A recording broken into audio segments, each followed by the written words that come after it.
لیگی رہنما حنیف عباسی نے دعویٰ کیا ہے کہ پاکستانی میزائل پروگرام پر پابندی کے لیے کیلیفورنیا پلان کا حصہ ہے۔ پروگرام کے تحت پی ٹی آئی نے اقتدار میں واپسی پر پابندیاں قبول کرنے کی پیشکش کی۔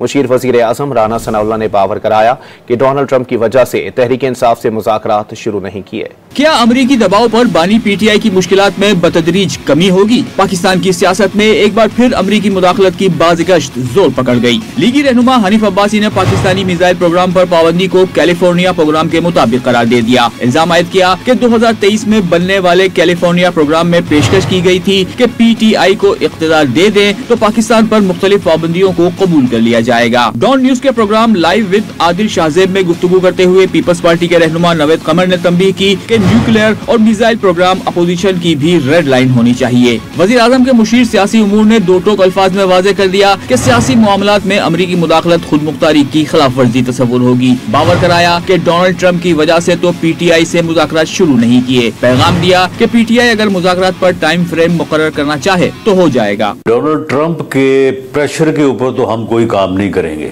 بلکہ اگر انہوں نے کوئی اس قسم کی مداخلت کی تو اسے ہم اپنی ساورینٹی میں جو ہے وہ مداخلت خیال کریں گے۔ ٹائم فریم جو ہے وہ بالکل اگر وہ مقرر کرنا چاہیں گے تو وہ مقرر ہو جائے گا۔ اس سے قبل بانی پی ٹی آئی نے ٹائم فریم کے اندر مطالبات میں پیش رفت کی خواہش ظاہر کی تھی کہ 2 جنوری کو چارٹر آف ڈیمانڈ پیش کر کے آگے بڑھیں گے۔ صاحب نے کہا ٹھیک ہے، اچھی بات ہے، مذاکرات ہو رہے ہیں، لیکن ایک ٹائم فریم ہونا چاہیے، اس ٹائم فریم کے اندر اس میں کوئی پیش رفت ہونی چاہیے، یہی بہتر ہے۔ بیرسٹر گوہر نے دعویٰ کیا کہ پی ٹی آئی کمیٹی کے 4 ارکان کی مذاکرات میں عدم شرکت کا اسپیکر کو بتا دیا تھا۔